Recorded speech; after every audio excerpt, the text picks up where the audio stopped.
आप अपना परिचय दीजिए। मैं पंकज प्रसून, पिताजी श्री भीम सिंह।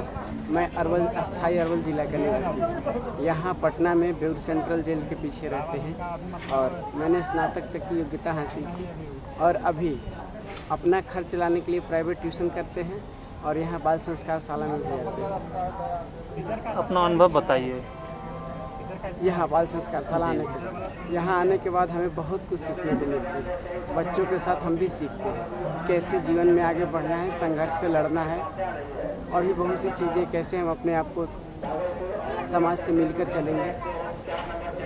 आप अपने जो आपका लक्ष्य है उसमें आप कितना अच्छा आंकते हैं यहाँ आने के बाद? यहाँ आने के बाद हमें लगता है कि सचमुच में हमें कहीं कमी रह गई है, तभी तो हम अपने लक्ष्य की ओर नहीं बढ़ पा रहे हैं। अपनी कमी नज़र आती है, तब फिर उससे आगे बढ़ने का हमें साहस मिलता है। आपका लक्ष्य क्या है? मेरा लक्ष्य रिसर्च की दुनिया में जाने का। रिसर्च की दुनिया में? हाँ। किस टाइप का रिसर्च? फिजिक्स, अपने विज्ञान के बारे में जानने के लिए। आप कब से यहाँ आ रहे हैं? यहाँ हम पिछले दशहरा के बाद से। 1 ईयर। हाँ। और आपने ग्रेजुएशन कब कर रखा?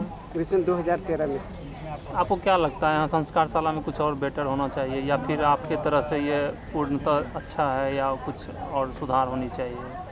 सुधार तो और होनी चाहिए। बताइए। जैसे हम बच्चों को यहाँ सीनियर क्लास के बच्चों को पढ़ाते हैं या कोई भी क्लास के बच्चों को, तो शिक्षा के साथ साथ उन्हें प्रैक्टिकल भी करके बताया जाए तो और जो सीखेंगे जल्दी। लेकिन यहाँ चूँकि हम लोग के पास जगह नहीं, जगह की कमी है, दिक्कत है, तो किसी तरह से उसी नहीं में जो साधन है उसी में उपलब्ध में प्रैक्टिकल करके बता दिया जाता है। आप बच्चों को संस्कार क्लास देते हैं? हाँ। किस टाइप का संस्कार देते हैं? बच्चों को संस्कार देते हैं कि पढ़ना तो है ही, पढ़ने के साथ आप किस तरह से जिंदगी जिएंगे। खाली पढ़ना ज़रूरी नहीं है, शिक्षित होना कोई बहुत ज़रूरी नहीं है, साक्षर होना कोई ज़रूरी नहीं है, साक्षर के साथ शिक्षित भी होना है। और शिक्षित होने पर आदमी समझ जाता है कि हमको कैसे जीवन जीना है। पैसा तो सब कोई कमा लेता है, पेट पाल लेता है सब कोई, पेट भरने तक सब कुछ सीमित रहता है, लेकिन आप दूसरे के लिए तड़प उसमें पैदा हो, ये होनी चाहिए। दूसरे की सेवा भावना होनी चाहिए। तो आपके संस्कार क्लास का क्या प्रभाव पड़ रहा है इन बच्चों पे? बच्चों में सीखने को मिलता है कि हम कैसे जिएं, कैसे दूसरे की भी सेवा करें, घर में कैसे बड़ों, अपने से बड़ों की इज्जत करें। और कुछ अपने ओर से बताइए।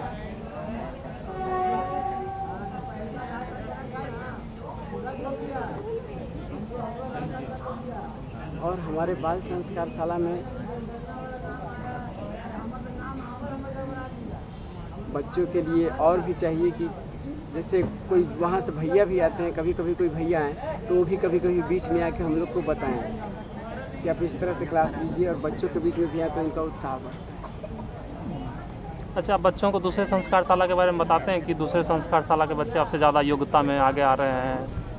ये तो गड़बड़ होगी, ये तो बताएंगे तो गड़बड़ होगी। हमारे अंदर क्या है, हम उसको कैसे विकसित करें। तुलना तो करेंगे, लेकिन ये नहीं कहेंगे कि वो आगे है तो आप भी ऐसे आइए। आगे मतलब मेरा कहने का ये अर्थ नहीं है, लेकिन आप किसी को प्रेरणा दीजिएगा ना कि हाँ, जिससे कंकड़बाग संस्कार शाला आपसे ज़्यादा आगे है, तो आप उसको आगे करने के लिए क्या कर रहे हैं?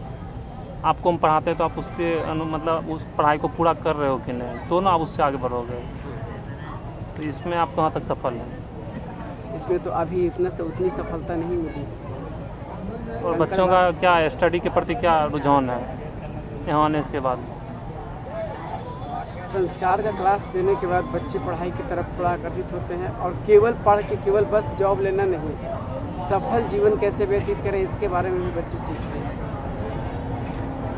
धन्यवाद।